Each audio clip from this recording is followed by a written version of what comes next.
as introduction, okay, jadi as introduction kita kena tahu dululah RHD negative patient ni apa, okay.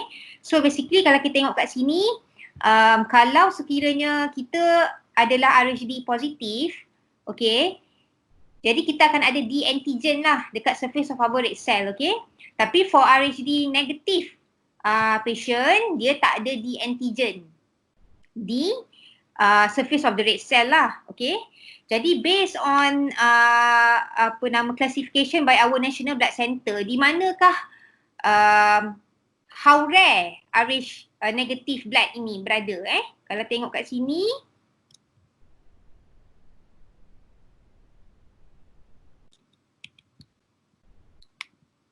okay, RHD negatif ni berada di moderately rare phenotype lah. Jadi kalau gabungan antara common phenotype ni, kalau ada lebih daripada satu antibody, kita classify juga as moderately rare phenotype. Okay. So in terms of prevalence pula, okay. How about prevalence and clinical significance of the RHD negative? Okay, kalau tengok kat sini, a study by Dr. Rosie in PDN shows that of course is more common in Caucasian lah, okay. Tapi studies done for our blood donors,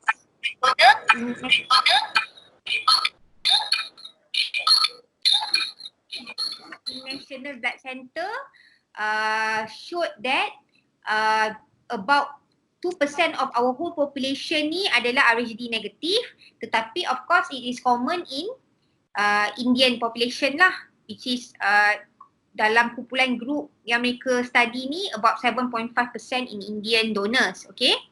Jadi apa clinical significance-nya? Of course kalau kita bercakap pasal clinical significance, mestilah antibody tersebut react at 37 degrees dan akan boleh menyebabkan hemolytic transfusion reaction as well as hemolytic disease of fetus and newborn, okay. Jadi kalau RHD positive blood are transfused to the RHD negative patient, the probability of developing NTD is there. Alright. So kita pergi pada transfusion of red cells. Okay. Jadi based on the guideline, the recent guideline contained in the handbook of clinical use of blood, okay, of course the best practice tu, in ideal practice, transfusion of RHD negative red cell to RHD negative patient are the best lah, okay.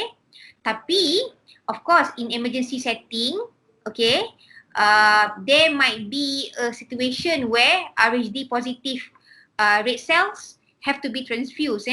For example, dalam life-threatening situation in which RHD negative units are not available, ataupun if patient tu, RHD negative patient tersebut memerlukan large volume of red cell in the short period of time. Contohnya kalau patient tu trauma, require MPT, ataupun patient yang kemalangan dan sebagainya lah, okay. Tapi apa-apa pun blood bank, especially the specialist should communicate with the treating physician, okay, to avoid any misunderstanding atau mismanagement yang mungkin mengatakan bahawa kita bagi incompatible blood kepada pesakit, okay. Nanti saya akan ada flowchart dia, saya akan tunjukkan. Namun transfusion of RHD negative red cells are mandatory atau compulsory untuk patients yang dah develop pre-existing NTD ataupun RHD negative patients who receive RHD positive red cells and develop NTD afterwards, and then patient RHD negative females of childbearing age, okay. Okay, what about transfusion of platelet? Okay, since RHD antigen are not present in platelet, still kita kena take precautionary measures lah, because RHD negative patients receive red cell contaminated unit, positive unit, mungkin kena diberikan NTD prophylaxis. Thus the best practice yang disarankan adalah to transfuse apheresis platelets to this patient. Okay. What about transfusions of FFP and also cryoprecipitate? Okay, sama juga regardless of RHD type of the patient, FFP atau cryo boleh dibagi of any type, okay. Of course, memang akan ada small amount of red cell stroma inside the FFP and cryo. However, it is less immunogenic compared to the intact red cell lah. And it may not cause alloimmunization, okay. Tapi based on our guideline juga, and kita punya assessment, NTD immunoglobulin can be given, okay, as prophylaxis. Alright, okay. Jadi kat sini saya ada simplifykan flow untuk transfusion, specifically in red cell transfusion in RHD negative patient. Kalau kita tengok kat sini, kita tengok dulu indication of transfusion, okay. Kalau it is emergency, kita tengok stop. Okay. Kalau stock kita tu adequate, okay, adequate or not. Kalau yes, of course kita boleh bagi RHD negative units, okay. Kalau stock kita tak adequate, kita assess dulu risk group. Okay, kita assess dulu patient tu masuk dalam risk apa. Kalau patient tu high risk, macam kita tadi, patient tu dah ada, patient tu childbearing age, and then patient tu patient pediatric, patient tu dah ada existing NTD kan. Okay, jadi kalau tak, kalau ada, yes, okay, kita kena, of course, kena try to source out lah atau contact the nearest hospital for negative units atau to call donor for urgent donation lah. Okay, urgent donation ni mungkin lah, memanglah kita perlu, diorang donate tu bukan terus boleh bagilah sebab kita kena screen dulu, betul tak? Tapi at least kita kena try to call juga untuk replenish our current stock. Okay, sementara of course dan kita contact the nearest hospital. Okay, tapi kalau kata patah balik ke atas, kalau dia bukan, dia hanya elective saja, patient nak buat TKR ke, nak buat some sort of elective procedure, it is in our guideline for the clinician to request to the blood bank at least 5 working days. Okay, and of course kat sini juga play a role jugalah kalau kata diorang nak katakan patient tu ada RHD, memang RHD negative patients and then nak undergo elective procedure, I think application of patient by management dekat sini pun important juga. Kalau kata HB dia low, kita nak minimizekan amount of transfusion, we might bring up the HB using other methods of pharmacology methods lah. Kita bagi iron ataupun kita tengok apa-apa yang kita boleh berikan untuk menggantikan transfusion beforehand.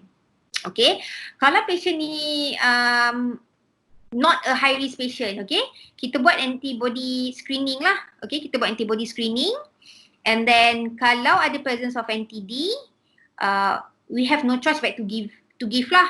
Okay, tapi kalau patient ni tak ada NTD, okay, kita akan discuss dengan clinician whether, you know, in view of the life saving procedure and emergency nature of it, kita supply RHD positive units. Of course, when we supply, there is still a risk of a patient of course develop NTD lah, betul tak? Jadi kita perlu ada close communication dengan clinician untuk for example kalau patient tu low risk, kita akan consider to give ROGM within 10 days after event lah. Okay, and to monitor NTD for 1 month, then weekly for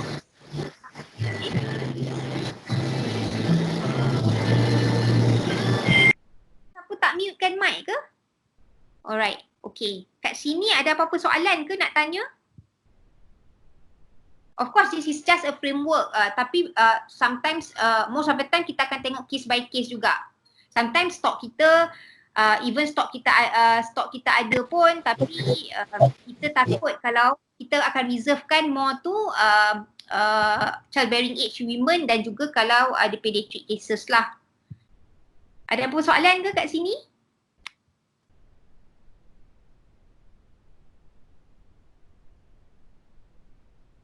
Okey ke? Okay, saya continue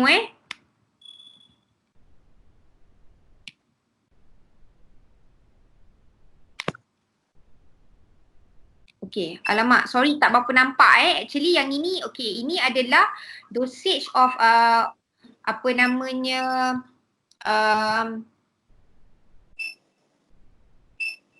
NTD yang kita boleh bagilah RH IVIG yang kita boleh berikan. Okay, so far indication dia ada dua lah. Satu, kalau patient tu RHD negatif given RHD positive blood atau kita panggil dalam situation di mana berlaku RHD incompatible transfusion. Dan the second one is in antenatal and postnatal care of RHD negative mother Okay, jadi dosage ada siapa-siapa nak cakap ke?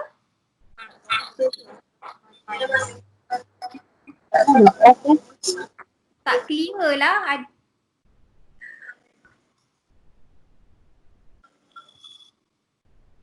Ada siapa-siapa nak cakap ke sebab tak clear? Rasanya ada yang masuk, dia tak off mikrofon, so I dah off. Okay doktor. Saya continue dulu Okay. Jadi so far ada two indication lah kan, incompatible transfusion dan juga RH di mother, okay. Jadi sediaan di yang ada adalah Rogem dan juga Rofilac. So far in HSA kita tak ada yang namanya micro Rogem tu, kita tak ada lah. Okay, jadi I think is best for us to know sediaan RH IVIG di hospital masing-masing. Okay, jadi kalau tengok kat sini, kalau indication dia kalau RHD incompatible transfusion, okay, kalau for every 4 units random platelet, kita akan kita boleh bagi because the amount of red cell contamination tu about less than 0.1 mil. Jadi kita boleh bagi 50 IU kalau ada berlaku contamination lah. Kalau kita nampak ada red cell contamination dekat situ, kita boleh bagi 5 IU of the Rogem lah. Okay, within 6 weeks. Okay, tapi kalau kata for red cell transfusion, the dose is 1,500 IU between 2.5 mil to 15 mil of red cell contamination.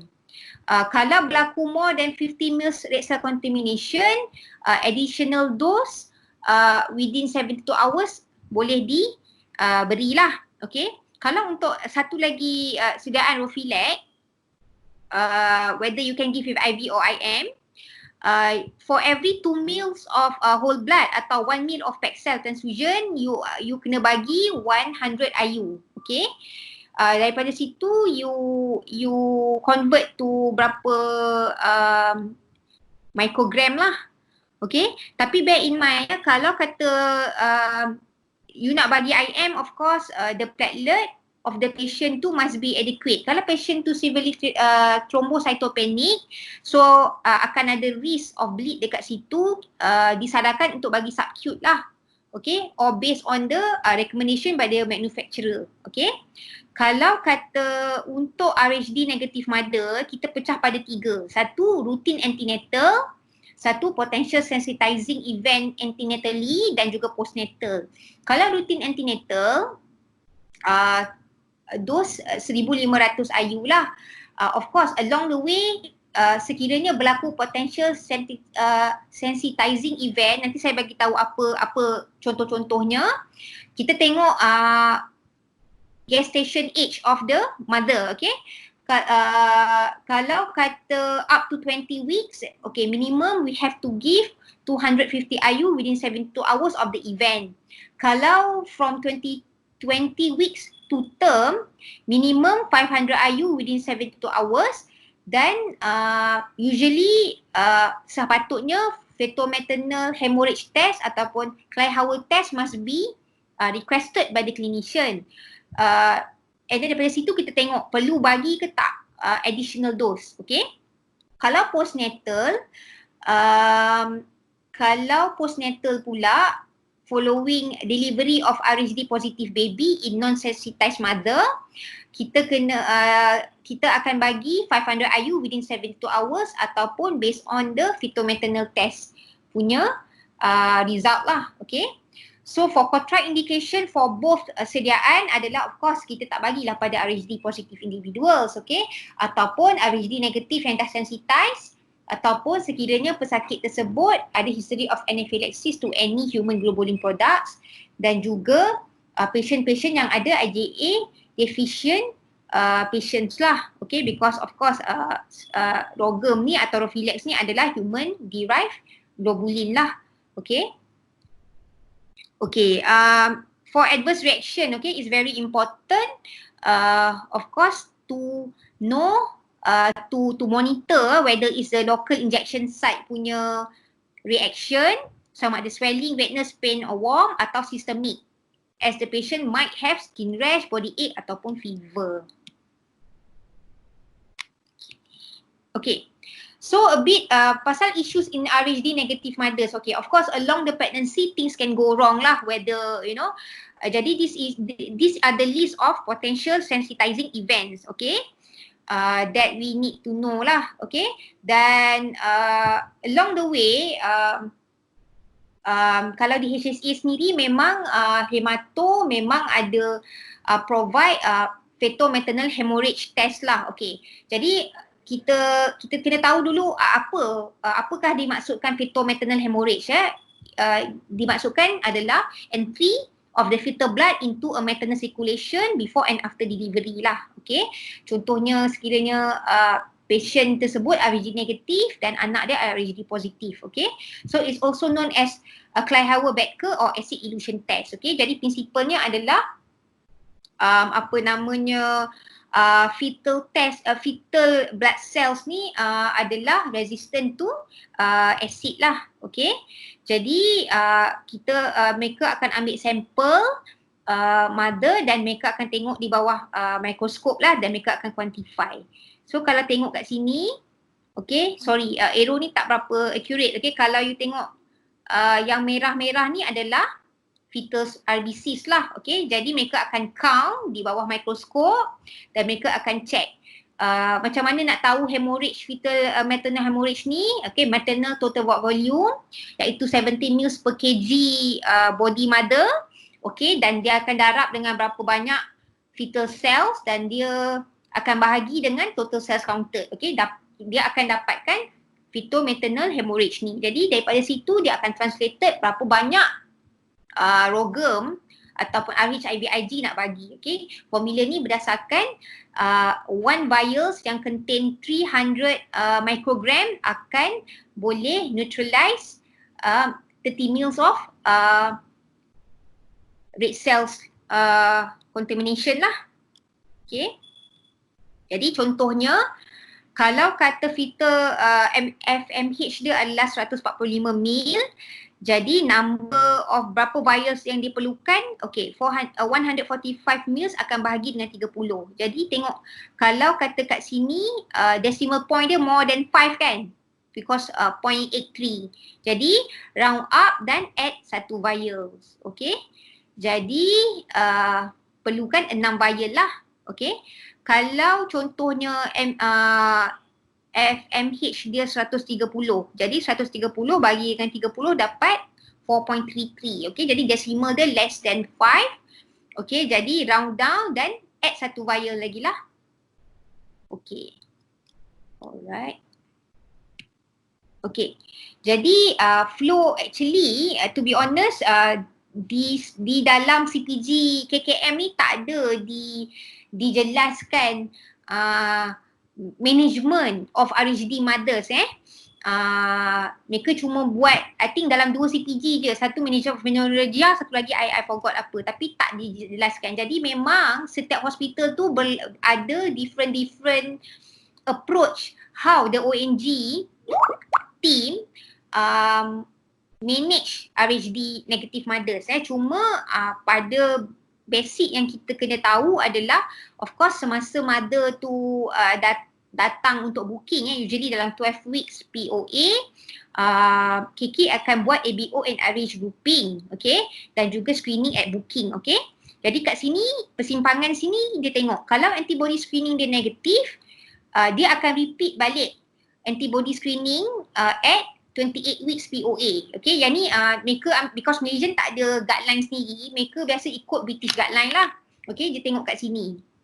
Okay, lepas tu dia akan tengok antibody screening. Kalau negatif, dia akan administer Rogam one shot 1500 IU bersamaan dengan 300 mikrogram lah pada 28 weeks POA. Okay, tapi kita patah balik sini. Kalau antibody screening dia positif, usually they will do antibody titer monitoring lah. Okay, kalau titer tu more than 16 titer, dia akan buat serial titer every 4 weeks up to 32 weeks, then 2 weeks lah. Okay, then of course monitor fetal well-being. Okay, kalau dekat masa 28 week ni antibody screening positif pun samalah trend dia. Sekiranya titer di bawah, of course kita report dan kita advise still kena monitor fetal well-being lah by ultrasound brain, dan juga kita kena tengok sign and symptoms of fetal-maternal hemorrhage.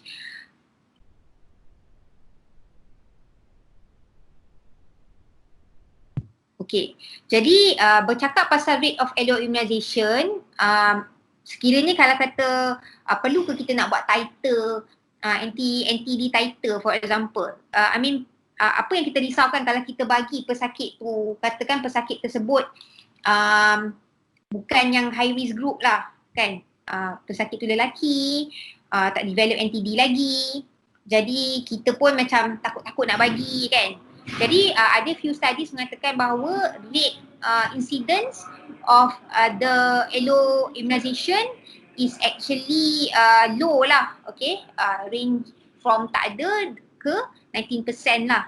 Okay, dan ada juga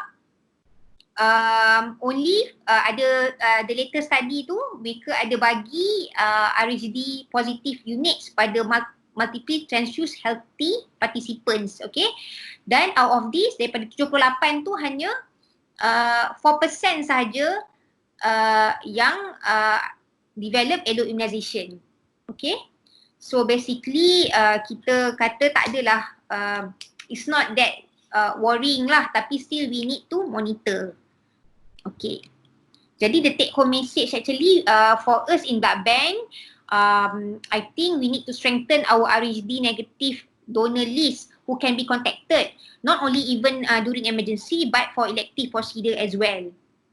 And then I think proper discussion and awareness to the clinician regarding the management of RHD negative patients lah, whether is ONG patients ataupun patient-patient yang perlukan RHD negative patients yang perlukan transfusion pada masa emergency to prevent the wastage of our RHD negative units, dan juga mengelakkan misunderstanding that say kita bagi incompatible blood to the patient. Jadi so far ada apa-apa soalan ke ataupun apa-apa komen? Dr. Zanaria?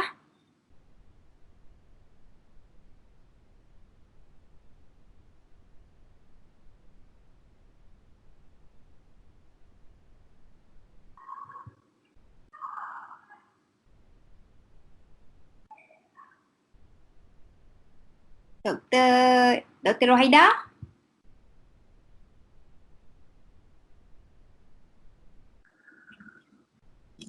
Boleh saya bagi pakar dulu, Dr. Rohaida dengan Dr. Mizan, any komen? Ada nak tambah ke, nak discuss ke? Sebab in terms of guideline, clinician guideline tu memang tak ada lah, macam ONG memang tak ada guideline dia, tapi of course it's our job to advise them accordingly lah.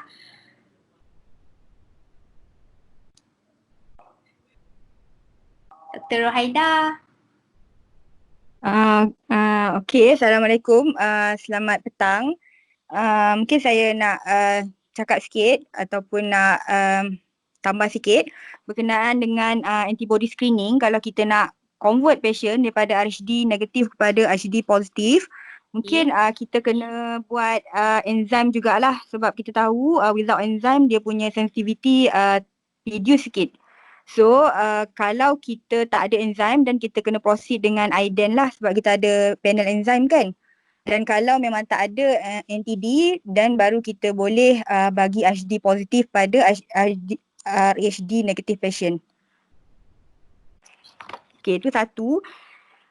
Yang kedua, saya dekat HSI, kita akan cuba dapatkanlah RHD negative blood dan saya macam tak simply untuk convert patient RHD negative, kita bagi RHD positive blood. Walaupun dia lelaki tapi kalau dia muda, dia still ada risk untuk develop NTD. Dan kalau umurnya panjang 60-70 tahun, mungkin dia perlukan juga blood sampai dia meninggal lah kan. So saya tak simply akan convert lah, terutamanya kalau patient tu young. Yang ketiga saya nak tanya sikit pasal bila dah convert ni, kalau awak tengok Usna dekat awak punya flow ni, lepas tu nak bagi, bila dah convert, lepas tu nak bagi rogam pula dalam masa buat 10 days after event. Nak bagi tu saya rasa kalau kita dah convert tu banyak nak pakai. Kalau kita rasa kita nak biar je patient tu develop NTD dan biar je lah. Sebab kalau kita nak bagi rogam mau 20 ke 30 vial, saya rasa macam tak cost effective.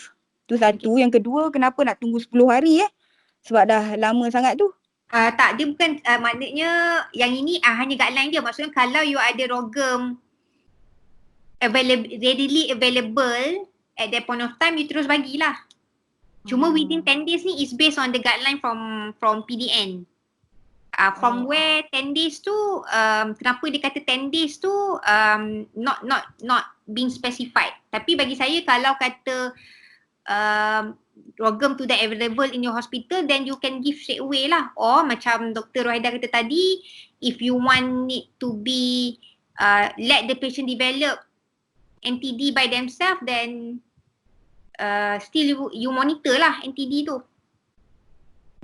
Okay. Macam kami dekat HSI ada jugalah beberapa kes yang kita dah convert lah sebab ada kes emergency dan kita tak dapat nak supply rich negative.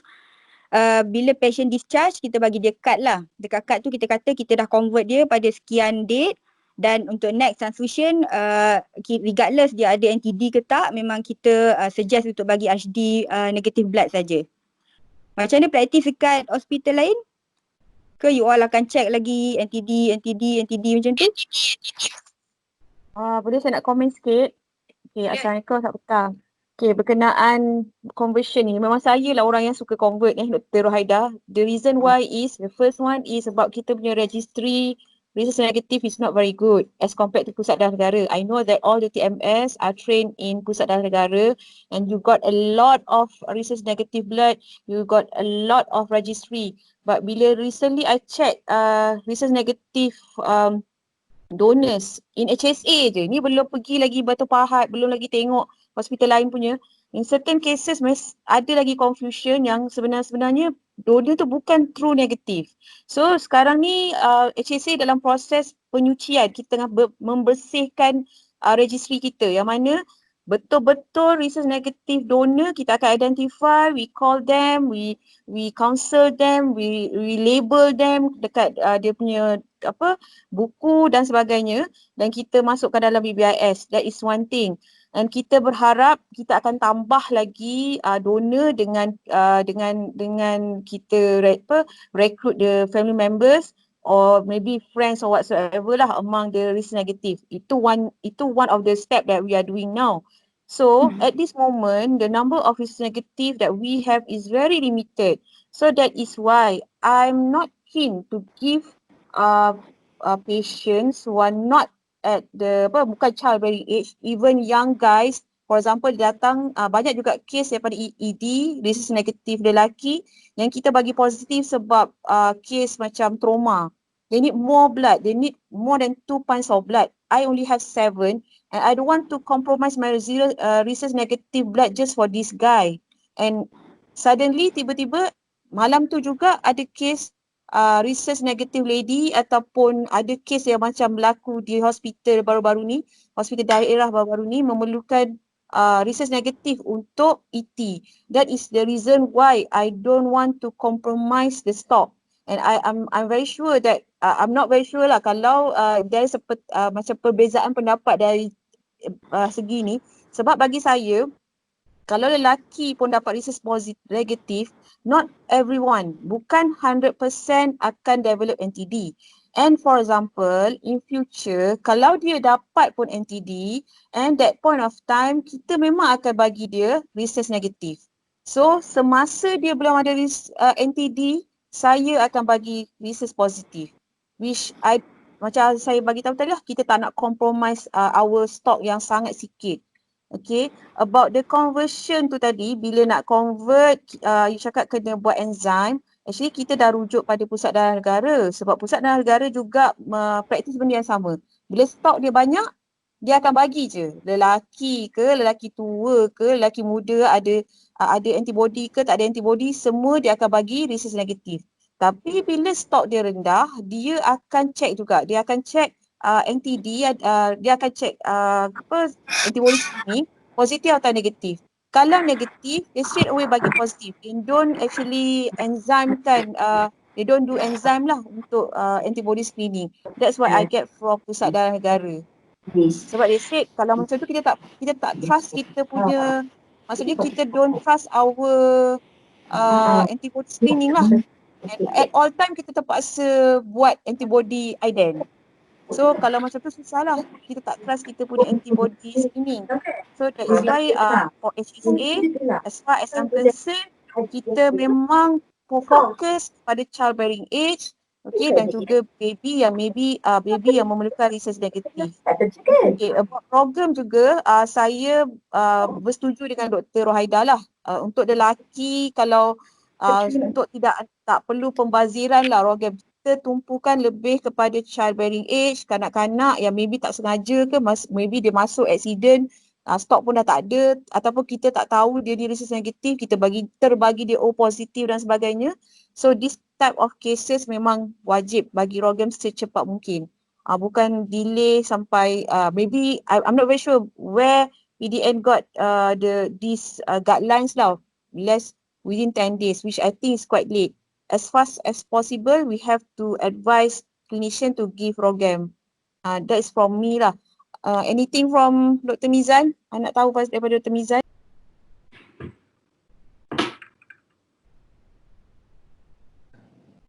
Assalamualaikum dan selamat petang. Salam. Rasanya semua dah explain by Dr. Zana lah.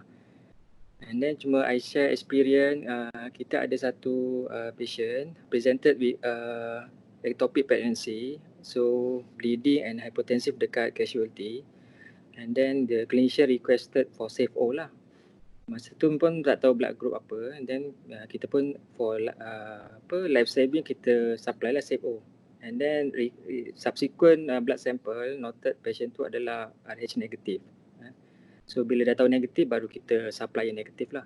So management post transfusion RH positif tu kita akan bagi suggest clinician untuk bagi program within 72 hours dalam masa 3 hari lah. Unfortunately kita tiada IV type of program, memang kena bagi IM, so quite a lot of doses lah, ada calculation dia. So itu one of the case dekat HSA lah, bulan 3 hari tu. So kita tengah monitor NTD of this patient after 3 months of the transfusion. Kita tak kerap sangat untuk monitor lah. Kalau ikut guideline ni weekly and then monthly kan for 6 months. So I plan tu untuk after 3 months kita tengok result dia macam mana, and then after that baru kita akan decide lah. Saya tak tahu pasal okay, regarding pasal Kleihauer test tu. Okay, yang pasal Kleihauer test tu, okay, saya ada bertanya dengan hemato HSA lah. Saya tak pasti kalau HSI ada buat ke tak. Hemato HSI ada buat ke tidak, tapi HSA based on the input from them, okay, ONG akan hantar the ONG takkan hantar for every case of RHD positive baby. Jadi Dia tak ada hard and fast rule macam mana mereka menentukan bila nak hantar dan how frequent they monitor, they repeat the test lah.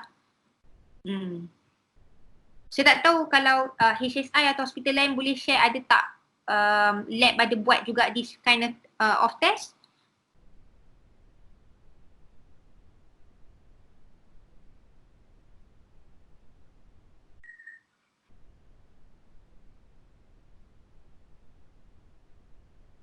Okay, saya nak komen sikit tentang Clear Howard test ni. Sebenarnya kesedaran berkenaan Clear Howard test among our clinician, dia orang pun tak faham macam mana nak guna results tu. Dia lebih kepada ada exposure ke atau tak ada exposure dengan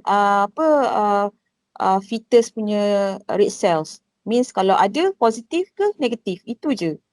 It's not for the purpose of calculating how much ROGAM to be given. Kalau kita baca buku praktikal hematologi tu, Louis Bain tu, itu memang betul. Dia siapa yang belajar hematopathologist memang ada pengiraan how many red cells, baby red cells in the mother. So how many dose of ROGAM should be given based on that Clear Howard test. Tapi semenjak saya di HSA, bila saya introduce benda tu memang ONG macam tak berapa keen. So dia memang bagi ikut dos biasa yang mereka used to give. Not based on Clear Howard test. Whether positif atau negatif saja.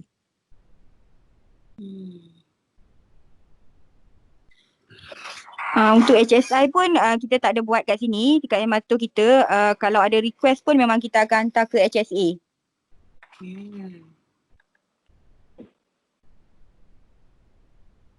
Okay, lagi satu mungkin kita boleh fikir juga, bukan fikirlah, saya just nak bring isu ni. Kalau kita tak ada ROGAM kalau lah kita tak ada ROGAM, sebenarnya tapi kita dah bagi patient banyak, kita load dia katakan 2-3 bag RHD positif. Sebenarnya ada rule of kita buat exchange transfusion. Tapi kena make sure lah kita punya, sebab kita kalau kita bagi kat adult, so kita kena bagi kita kena buat exchange tu dengan RH negative blood lah. Mungkin perlu berpuluh-puluh bag pula lah.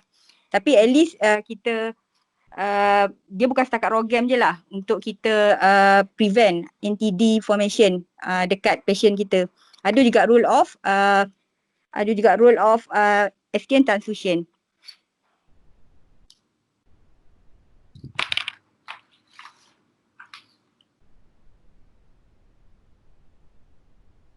Okay, macam saya dekat HSI pun setakat ni kita punya registry kita dah develop, kita punya registry. Mungkin nanti kita akan share dengan HSA dan ataupun kita hantar ke HSA, sebab kalau nak ikutkan kita kena hantar ke PDN. Tapi saya rasa kita hantar ke HSA lah nanti kita punya list of patient yang RH negatif, yang kita dah ada list dia tu. Dan kita juga ada buat counselling, kita buat family tracing, dan kita juga ada panggil dia punya family lah untuk buat screening. Setakat ni kalau katakan kita ada problem dengan RH negative stock, kita memang akan minta HSA dulu.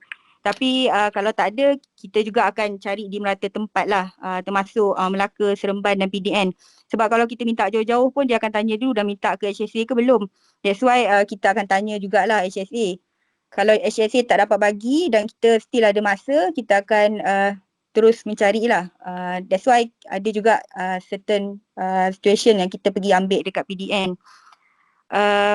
Tapi kalau katakan memang patient tu nak urgent dan kita tak ada stok, memang kita akan convert jugalah, sebab ada few cases yang kita convert lah. Saya rasa ada yang tanya ni, research negatif kenapa tak kena bagi platelet research negatif? Ada MO yang tanya saya, boleh jawab tak? Sebab saya ingat Dr. Husna dah cover. Satu lagi tentang research RH, macam mana nak sebut yang betul? Sebab ada yang research, ada RHD positif, which one is yang betul? sebenarnya kena sebut RH. Jadi kalau darah saya A, RH, D negatif. Jangan sebut rhesus tu sebab rhesus tu actually from the yang monkey tu kan. Jadi kita kena sebut pesakit berdarah A, RH, D negatif. Penulisan dia pun tak payah tulis rhesus tu, tak payah. Dia tulis A, R, H dalam kurungan D negatif. Atau positif lah. Okey, kenapa tak bagi platelet negatif? Okey, sebab satu RHD antigen tak present dalam platelet pun. And then satu lagi in terms of stock kita lah. Stock kita pun platelet kita kita tak screen kan. Sebab antigen RHD antigen tak ada present on platelet, jadi kita tak adalah buat screening platelet kita tu negatif ke tidak. Jadi kita memang bagi platelet kita irrespective patient tu donor tu RHD negatif atau positif, kita akan bagilah. Maksudnya kita tidak menyediakan platelet, maknanya kita tak menyediakan RHD negatif platelet khas in stock kita lah.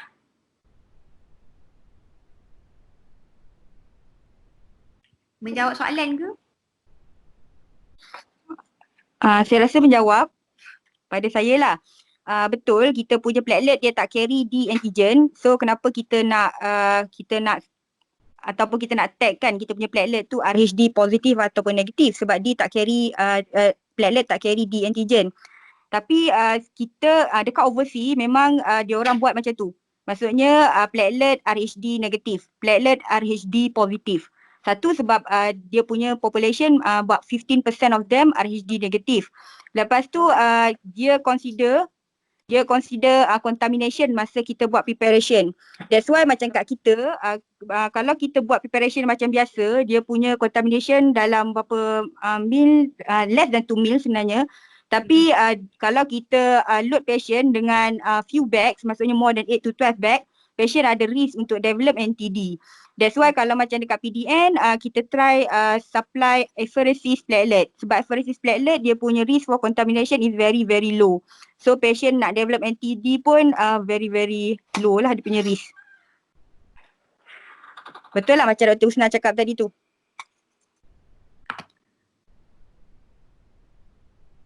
MO tak ada soalan ke? Bukan selalu kalau research negatif, MO, RH negatif, MO yang kalut kan? Selalu kalau on call biasa MO kalau RH negatif dia tak berani sikit kan. Dia akan tanya kita lah, tapi tak apalah, maksudnya better be safe than sorry and consult us. But they need to have some sort of basic knowledge and basic understanding and consensus to which patient yang you kena prioritize the stock lah. Because it's quite challenging in terms of to get the donor kan. Siapa ada kat sini? Siapakah itu? Ni. Apa lagi ni? Diam dia. Wakil daripada MUA tak ada ke? Senyap je. Ada apa-apa nak komen ke? MUA punya situation? Registry macam mana? Perhaps you can share how you strengthen your registry ke sama? Doktor. Waalaikumsalam. Doktor, saya Razan. Saya nak tanya satu soalan boleh Doktor? Boleh. Okey, macam ni. Kalau kat MUA, kita punya rhesus D negative blood memang limited. Jadi kat sini RHD negatif. betul. Jadi kat sini polytrauma tu memang common lah, which is banyak kali juga activate massive transfusion protocol. Okay. Jadi kalau let's say lah kan kita dah tahu dah patient tu memang rhesus negative blood which is not childbearing age, lelaki, dan kita rhesus positive blood. After that kita kena label tak patient tu? Lepas tu kita kena label tak patient tu, maksudnya kita pernah bagi rhesus positive blood dekat patient ni? Perlu label dan kita kena inform the clinician lah. Oh, faham. Then pemberian rogam tu selalunya decision apa? Usually macam pemberian rogam ni decision lies on the blood bank lah. Maksudnya kita akan advise pada clinician tu whether need to give or not. Saya tak rasa macam EP physician EP dia faham konsep nak bagi rogam dan sebagainya ni. Saya rasa kalau lelaki tak perlu kot bagi rogam. Sebab bila kita bagi rogam ni, tujuannya sebab childbearing age ni affect the baby. Ingat tak? Dr. Wahaida present that day, kan kita duk risau HDN, baby. Lepas tu susah pula kita nak, kalau selamat pun baby tu survive, kita nak kena buat ET nak kena guna RH negatif. So kita tak nak effect pada baby. Okay, pada kandungan yang seterusnya, dia boleh dapat hydrox fetalis, baby tak survive, okay, mother dapat complication. Tapi kalau lelaki, you bagi research positif, dan bukan 100% akan develop NTD. Saya pun tak ingat berapa persen. Berapa persen Dr. Rohaida? Dr. Rohaida ni selalu baca artikel, dia tahu berapa persen. Saya, is not 100%. Katalah saya ada 100 orang research negatif, saya bagi darah positif, bukan 100 orang semua akan develop NTD. Tak. Ada orang contoh dia immune system dia low. Okey, ataupun pendarahan sangat banyak. Bila masa you bagi tu dia bleeding dia keluar darah tu. Maksudnya tak sempat body dia nak develop, nak sensitize dan lepas tu later on dia develop NTD. Maksudnya bukan 100%. Dan kalau pun dia develop NTD later on, katalah dia dah tua esok, umur 40 tahun dia datang balik, dia perlukan darah. Dan kalau kita detect dia punya antibody screening positif, dan kita bagilah research negatif tentu kalau betul-betul dia research negatif. Kalau betul-betul dia develop NTD masa umur 40 dia admit lagi. So tak perlu pun bagi rogam. Nak bagi rogam ni kita kena fikir tau, rogam ni yang kita bagi tu dia akan sensitize RHD positive blood yang kita masuk tadi, dan blood tu tadi akan di-clear oleh spleen patient tadi. Jadi kalau patient tu perlukan darah, tapi darah tu pula dah melekat dengan antibody, anti-D rogam kita tadi, dan dia akan clear. Jadi nak bagi rogam pun kita kena ada backup RHD negative blood. Bukannya kita bagi tu dia setakat tak develop NTD tapi darah yang masuk tadi pun akan clear. Jadi kita janganlah fikir-fikir nak bagi rogam pula lah dekat patient yang kita dah convert. Kecuali kalau kita tersalah masuk darah. Patutnya patient ni memang kita ada RH negatif tapi dah termasuk dalam few mil dan kita boleh bagi rogam. Tapi bukannya lepas masuk 2-3 bag baru nak bagi rogam. Macam Dr. Miza cakap tadi, case tu bleeding. Kita tak tahu dia group apa. So kita ada orang decide bagi CFO. So bila bagi CFO, bila patient dah stabilize, rupanya dia research negatif. So case macam tu kita suggest untuk bagi rogam dan kita gantikan dengan research negatif. Kalau kita tak gantikan, nanti HB dia drop. Sebab macam Dr. Rohaida kata tadi, dia dah remove. Okay, spleen dia dah remove pula nanti all the research positive blood yang dah attach to the rogam. Lagi sikit dah tambah, kalau macam kita dah convert kan patient tu ke ED, kita dah bagi dia CFO ataupun kita dah bagi HD positive blood, sepanjang dia masuk ward tu, kita bagi je lah terus positif. Tak payahlah lepas tu kita dapat pula 2-3 bag daripada mana-mana hospital, kita nak tukar pula kepada HD negatif. Tu namanya membazir. Kalau untuk admission yang kali tu, tak kisahlah, bagi je terus RH positif. Saya sentuh sikit pasal TrueNAC ni. Bila kita sebut pasal TrueNAC, maksudnya semua huruf-huruf yang ada tu, yang 5 tu, semuanya huruf kecil lah. So dia tak ada langsung huruf besar, tak ada big C, tak ada big E dan tak ada big D. So itu kita panggil TrueNAC. Isunya dengan TrueNAC ni, ada juga kita dapat R prime, R double prime, small r lah maksud saya. Jadi itu bukannya TrueNAC lah. Tapi kita dekat HSI ni, kita dah cuba tukar stiker kita daripada RHNAC sahaja kita tulis, kita dah tukar stiker kita jadi RHD negatif. PDN pun saya rasa dah start tukar lah jadi RHD negatif. Sebab bila kita sebut RH negatif, maksudnya kita tak refer kepada D saja, kita tahu lebih daripada 50 kot antigen dalam RH group kan.